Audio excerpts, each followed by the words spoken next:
ದಾವಣಗೆರೆ ಜಿಲ್ಲೆಯ ಚನ್ನಗಿರಿ ತಾಲೂಕಿನ ತಾವರಕೆರೆ ಶ್ರೀ ಶಿಲಾಮಠದ ಶ್ರೀ ಉಮಾಮಹೇಶ್ವರ ಸಮುದಾಯ ಭವನದಲ್ಲಿ ಕರ್ನಾಟಕ ದೇವಾಲಯ ಸಂವರ್ಧನಾ ಸಮಿತಿ, ತಾವರಕೆರೆ ಶ್ರೀ ಶಿಲಾಮಠ ಹಾಗೂ ಹೊದಿಗೆರೆ ಶ್ರೀ ದೈವ ಸಂಸ್ಕೃತಿ ಪ್ರತಿಷ್ಠಾನ ಇವರುಗಳ ಆಶ್ರಯದಲ್ಲಿ ನಡೆದ 4 ದಿನಗಳ ಅರ್ಚಕರ ಪ್ರಶಿಕ್ಷಣ ವರ್ಗದ ಸಮಾರೋಪ ಸಮಾರಂಭವನ್ನು ಸಂಪನ್ನವಾಗಿ ನಡೆಸಲಾಯಿತು.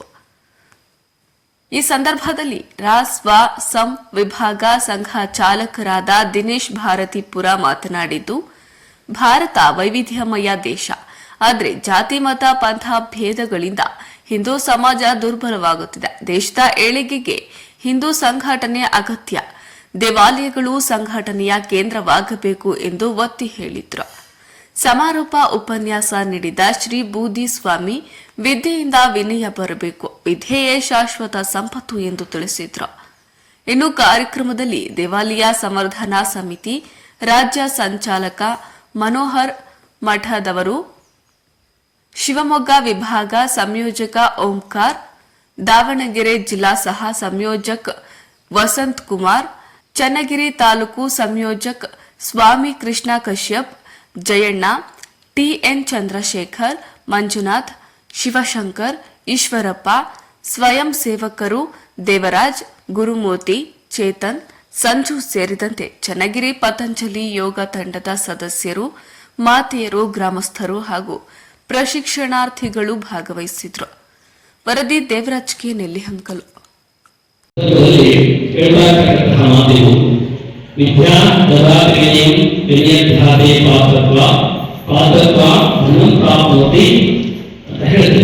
ಅಂದ್ರೆ ವಿದ್ಯೆ ಅನ್ನತಕ್ಕಂಥದ್ದು ಮನುಷ್ಯನ ಬಳಿತಪ್ಪ ಅಂತಂದ್ರೆ ನಮಗೆ ಎಲ್ಲವೂ ಸಹ ಹುಡುಕಿಕೊಂಡು ವಿದ್ಯೆಯಿಂದ ವಿನಯ ಪ್ರಾಪ್ತಿಯಾಗುತ್ತೆ. ನೀವೇನು 3 ದಿವಸಗಳಿಂದ ನಿಮ್ಮ ದಿನಚರಿಯನ್ನು ನೀವು ಮಾಡಿಕೊಡ್ರಿ ಹೇಗಿತ್ತು. ಈ 3 ದಿವಸಗಳಲ್ಲಿ ನಿಮ್ಮ ದಿನಚರಿ ಯಾವ ರೀತಿ ಇದೆ, ವಿದ್ಯೆ ಬಂದ ನಂತರದಲ್ಲಿ ಯಾವ ರೀತಿ ಇದೆ ಅನ್ನೋದನ್ನ ನೀವು ಗಮನಿಸಿದ್ರೆ ಹಾಗಾಗಿ ವಿದ್ಯೆಯಿಂದ ವಿನಯ ಪ್ರಾಪ್ತಿಯಾಗುತ್ತೆ. ವಿನಯದಿಂದ ನಾವು ಎಲ್ಲಿವರೆಗೂ ಸಹ ಉಳಿದುಕೊಳ್ಳುವ ಪಾತ್ರತ್ವ ಅಂದ್ರೆ ನಮಗೆ ಏನ್ ಸಿಗುತ್ತೆ, ಉದ್ಯೋಗ ಸಿಕ್ಕೇ ಸಿಗುತ್ತೆ. ಆ ಉದ್ಯೋಗದಿಂದ ನಮ್ಮ ಜೀವನವನ್ನು ನಾವು ನಡೆಸ್ಕೊಂಡು ಹೋಗ್ಬೋದು ಅನ್ನತಕ್ಕಂಥದ್ದು ಆ ಸುಭಾಷಿತದ ಅರ್ಥವಾಗಿದೆ. ಹಾಗೆ ನಚೋರಹಾರಂ ನರವಾದರಾಗಂ ನ ಧಾತುರಾಗಂ ನ ಚ ಭಾರಕಾರಂ ವೇಯಕೃತಯುಕ್ತ ದೇವ ವಿದ್ಯಂ ವಿದ್ಯಾಧನಂ ಸರ್ವಧನ ಪ್ರಧಾನಂ. ವಿದ್ಯೆ ಇದ್ರೆ ನಮ್ಗೆ ಏನೆಲ್ಲ ಸಿಗುತ್ತೆ ಅನ್ನತಕ್ಕಂಥದ್ದು ಮೊದಲನೇ ಸುಭಾಷಿತವಾದರೆ, ವಿದ್ಯೆ ಇದ್ರೆ ನಮಗೆ ಯಾರಿಂದಲೂ ಸಹ ಏನು ಮಾಡಕ್ಕೆ ಸಾಧ್ಯ ಇಲ್ಲ ಅನ್ನತಕ್ಕಂತಹ ಮಾತನ್ನ ಇದರಲ್ಲಿ ಹೇಳ್ತಾರೆ. ನಿಮ್ಮ ವಿದ್ಯೆ ಬೆಳೀತು, ನಿಮ್ಮ ಆಸ್ತಿ ಇತ್ತಪ್ಪ ಅಂತಂದ್ರೆ ಏನಾಗುತ್ತೆ, ನಿಮ್ಮ ಅಣ್ಣ ತಮ್ಮಗಳು ಪಾಲಾಗಿ ಹೋಗ್ಬಿಡ್ತಾರೆ. ನಿಮ್ಮ ಏನಾದರೂ ವಸ್ತು ಇತ್ತಪ್ಪ ಅಂತಂದ್ರೆ ಅದು ಸಹ ಮಕ್ಕಳು ಕಸಿದುಕೊಳ್ಳಬಹುದು. ನಿಮಗೆ ಗೌರವಿತ್ತು ಹಣಕಾಸು ಇತ್ತಪ್ಪ ಅಂತಂದ್ರೆ ನಚೋರ ಹಾರ ಚೋರದಿಂದಲೂ ಕಳೆದುಕೊಳ್ಳಬಹುದು, ಕಳೆದು ಕೂಡ ಆಗಬಹುದು. ಆದ್ರೆ ವಿಜ್ಞಾನ ಪದ್ಧತಿ ಏನಂತ ಹೇಳಿ ಸಾಕಷ್ಟು ಜನರಿಗೆ ಇಲ್ಲಿ ಅದ್ರ ಬಗ್ಗೆ ಸಂಪೂರ್ಣವಾದ ಮಾಹಿತಿ ಇರಲಿಲ್ಲ. ಈಗ ಇಲ್ಲಿ ಬಂದ್ಮೇಲೆ ದೇವರು ಮೆಚ್ಚುವಂತಹ ಪೂಜೆಯನ್ನು ನಾವು ಇಲ್ಲಿಂದ ತಗೊಂಡು ಹೋಗ್ತಾ ಇದ್ವಿ.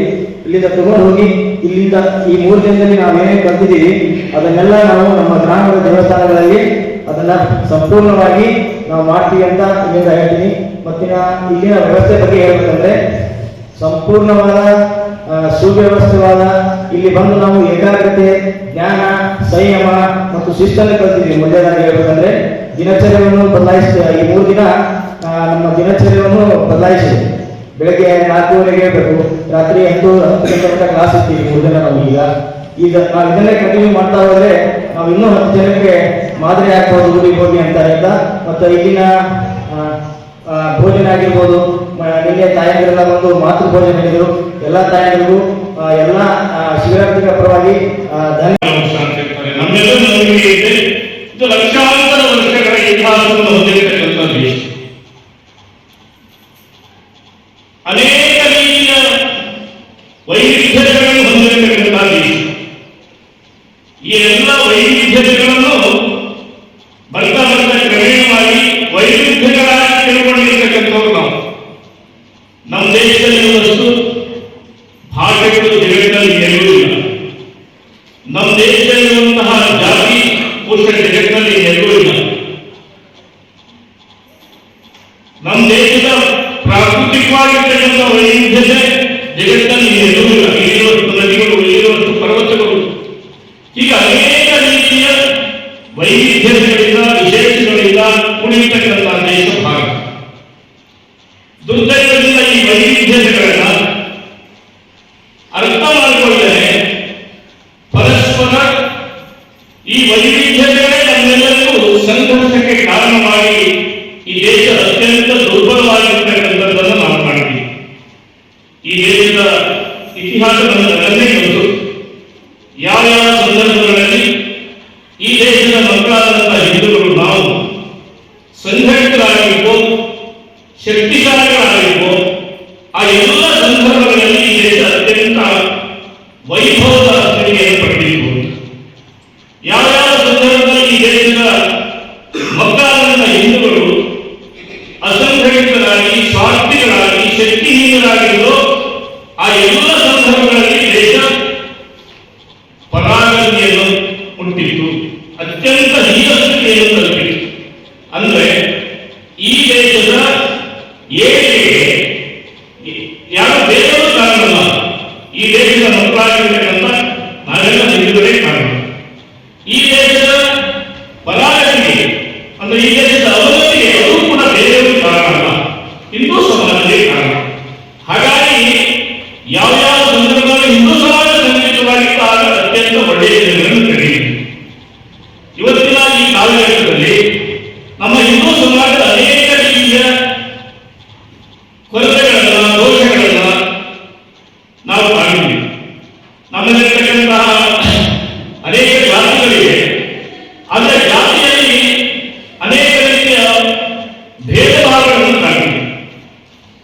ಹಿಂದೂ ಸಮಾಜದಲ್ಲಿ ಬಹಳ ಹಿಂದಿನಿಂದಲೂ ಕೂಡ ನಮ್ಮ ಧರ್ಮ, ನಮ್ಮ ಸಂಸ್ಕೃತಿ, ನಮ್ಮ ಪರಂಪರೆಯಲ್ಲಿ ಜಾತಿಯ ಕಾರಣದಿಂದಾಗಿ ಯಾರನ್ನು ಕೂಡ ಶ್ರೇಷ್ಠ ಕನಿಷ್ಠ ಅಂತ ಹೇಳಿಲ್ಲ.